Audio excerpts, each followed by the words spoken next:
We're here at Antwerp Airport recording the latest edition of the EBAA Ambassador podcast series. I am interviewing Johan Van Lokeren. He is the CEO of Flying Group. Now, I don't know if this aircraft is one of the aircraft that you can charter with Flying Group, but I think they have a mini museum here which really demonstrates the passion for aviation that people at Flying Group have. It's a great conversation with Johan. We're talking about sustainability. We're talking about the challenges of running an aircraft management system and how different operators can do more to collaborate together to create efficiency. So I think you're really going to enjoy it. I hope you like it. Business aviation story. Most of company of our industry, they rely on people. An ambassador for the EBAA, and thanks for joining us today. Johan Van Lokeren, CEO of Flying Group. I often hear that it's notoriously difficult to make money in the aircraft management business. How do you make it work? Well, you have to put your own ideas and keep them. You have to go in a certain way to the market and go out from your own strength. Which is not always easy because it's a small market, especially in Western Europe where we are here. It's a mature market, so you have to convince people to come to you. So again, keep with your own strength. Your weaknesses, you have to let them know, but try to stay with your own strength. And that's what we're trying to do. We're trying to sell quality. We go out from a system based on a very severe management structure, supported by an ISO, and that's what we're trying to sell. The difficult part is in the beginning, indeed. It's try to open that door.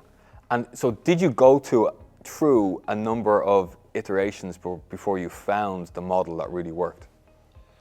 Yes. In the beginning, you're dreaming that you're selling a product, but in fact, you're still selling a service.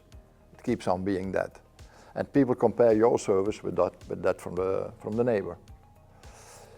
And we have quite some neighbors.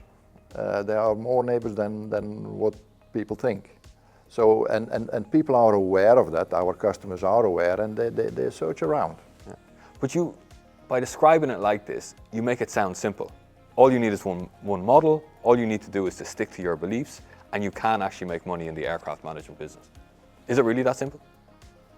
Yes, it is. It is.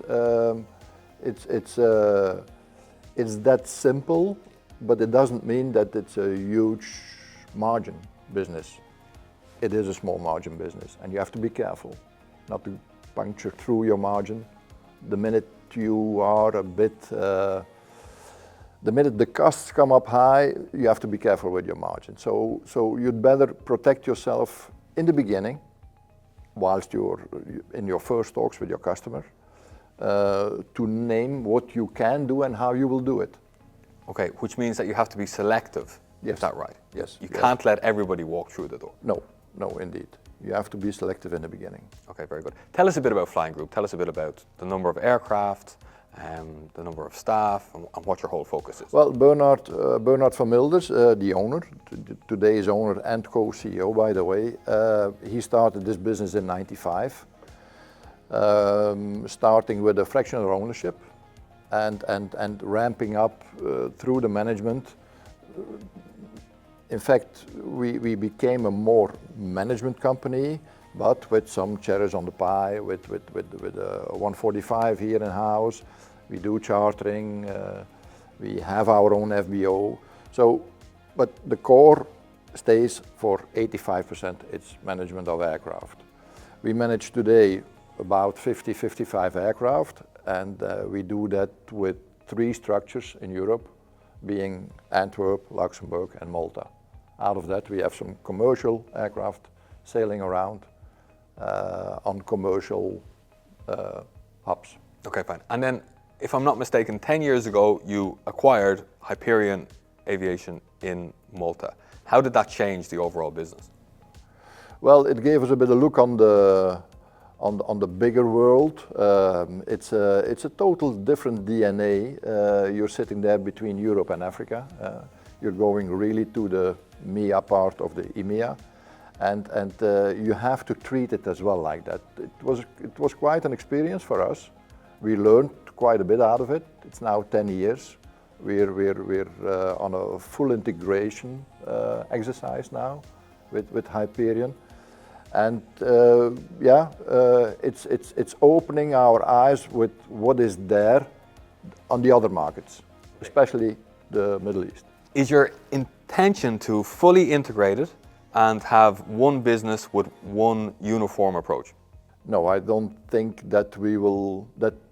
First of all, we don't really want that, and secondly, if we would want it, you don't really succeed in that. It keeps on being a different market. Here in Western Europe, you convince your customers in a different way, and you retain them as well in a different way. There, it's another business, and you have to keep it like that, I think. Do you see potential to grow from here? Are you on the market looking for more potential acquisitions?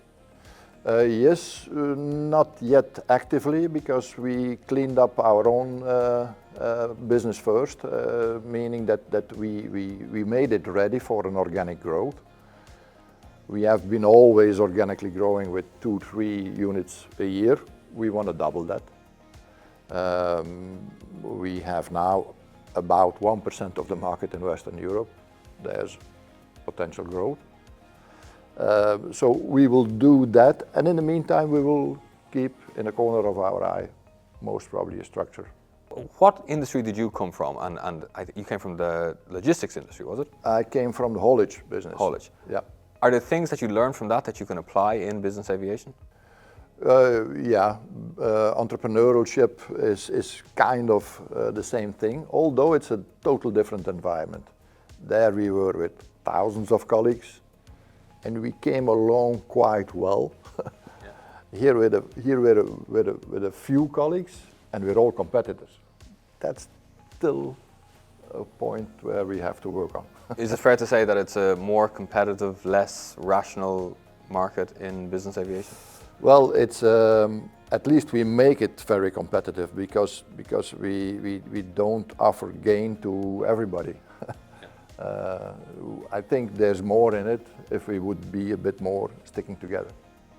When you're looking for people to hire, is there a particular profile that works within business aviation? In the different segments, yes. At least what you need, at least everybody needs, is respect. But on top of that, you have to be an enthusiast. You have to live aviation, and that's not only business aviation. It's in total. Yeah. If you're not a real fanatic, then you will step out on a certain moment. I guess one source of potential hires people would think is the world of airlines and commercial aviation. Is that the right type of profile for somebody who wants to work in business aviation, or is it very different? Well, it is different. It's of course good to have already an aviation background so that you know kind of what 24/7 is. On the other hand, when we look at hiring pilots, we look a lot to the military side. But for commercial people, for operational people, there are different sources. You don't have to come out of aviation. And then the management, I'm not talking about the management part, I'm talking about... Is it fair to say that you need to be a bit more acrobatic, a bit more flexible, a bit more willing to be able to deal with unexpected changes and differing requests from customers, for instance? You have to be ready to redo your work what you did an hour ago, every moment of the day. Yeah, to satisfy your customer, because your customer is really is demanding on that level. When you sell quality, you have to keep with that statement. Okay. Within this company, what have you done to make it more efficient, just in general, but also from an environmental point of view? Well, in general, I think that building a team amongst each other is the most important thing that you have to do in this business, because at least on a management level, everybody is expert on their own domain. and you know how it goes with experts. They have their focus, but widening their interest to the other team members on management level is very important. When it comes to environmental, you see the building that we're in, we care about the environment. We want to couple the environmental interest that we all have as a population on this earth with our business, which is not easy, I know. We are a producer of a lot of carbon dioxide, but still, there is a balance to make in what do we produce and what do we bring to economy. So what have you done? Well, we're trying to make our customers and our staff, our people, aware about the environment in different ways. Building a sustainable building, taking care of electrical vehicles, but going much further than that, even our catering is environmental friendly. Yeah. Is there an interest among your customers? Are they interested in buying SAF? Are they interested in having their flights offset? Is the demand coming from them, or are you bringing the ideas to your customers? Well, the interest is not big enough, that's for sure. But the offer is not there either. And we lack both.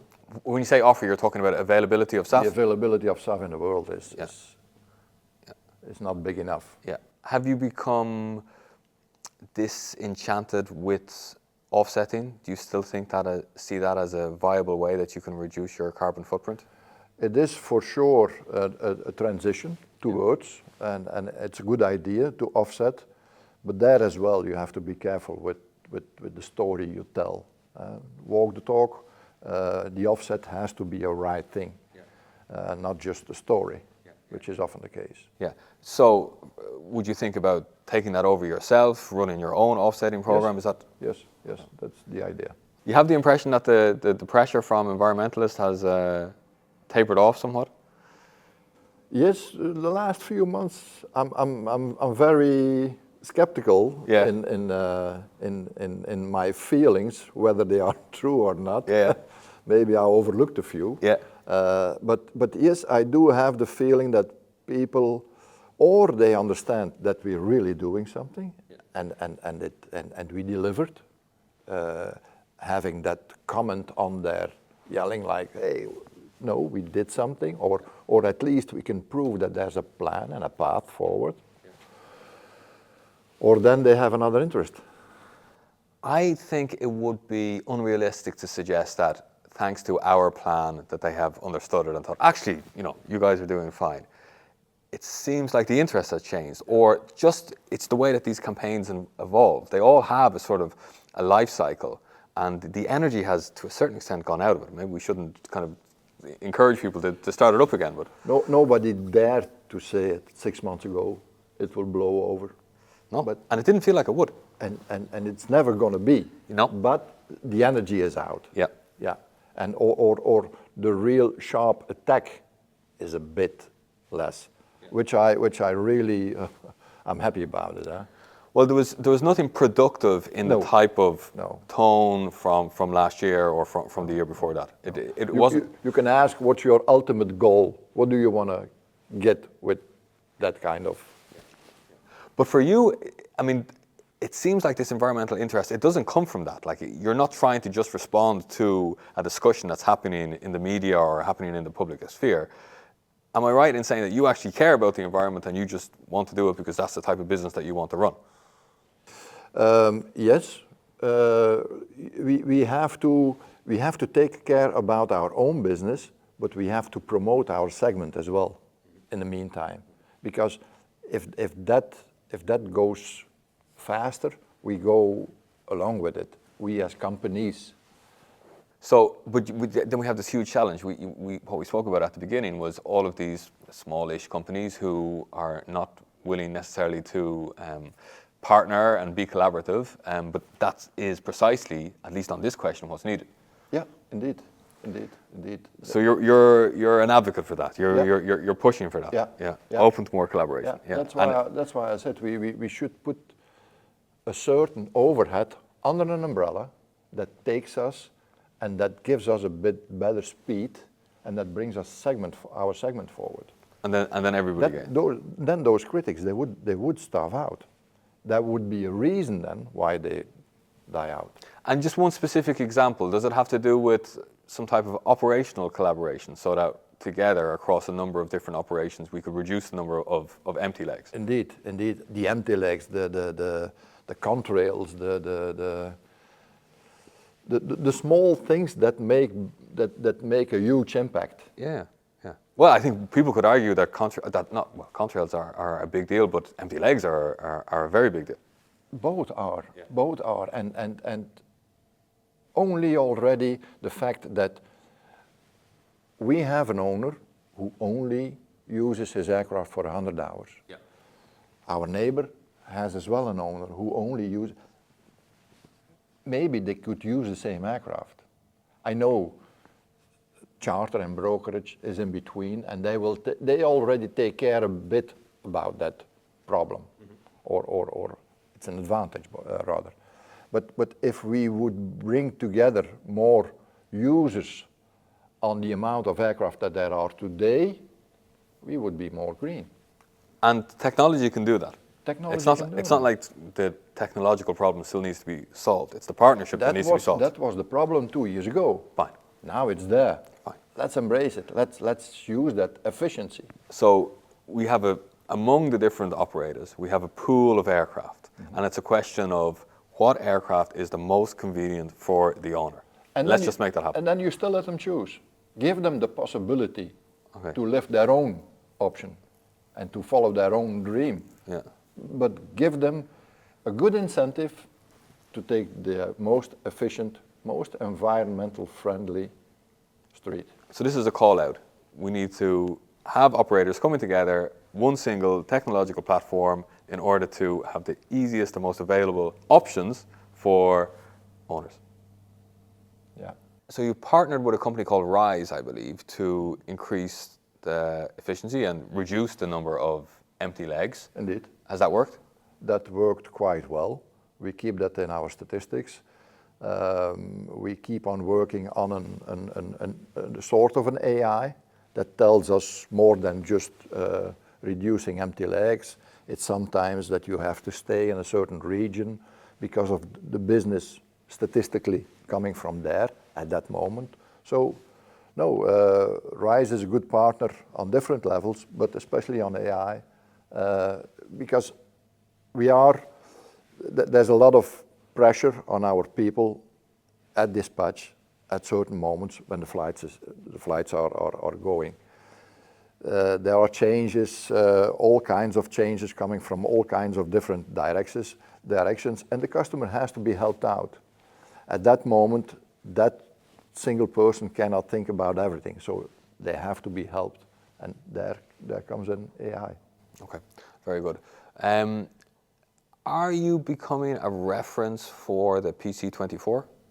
Well, one could say that because of the number. How many do you have? We have, for the moment, we have 10 in operation. But it's more than that. I think we might be seen as a reference to the PC-24 product, because by operating them, you bring them as well at a certain level of servicing. Yeah. And we're kind of lifting their quality as well when it comes to after-sales service. Their maintenance centers in Europe, it's getting better. Was this your plan, or did it just happen organically? It was not the real plan. The plan was to find an OEM, a European OEM, who brings in a product in the mid-size OEMs. And for you to specialize in that product? Yeah. But that's what has happened, no? It happened, but in different steps. Okay, fine. Yeah. Okay, cool. Tell us a little bit, so I think you have 3 AOCs, is that right? Yes. Are you planning to consolidate them into one? If we could, yes. The EASA AOC? Well, the EASA AOC, if it ever will be interesting. Okay. And Because it exists now. it exists, but it has a lot of deficiencies. That's what I hear.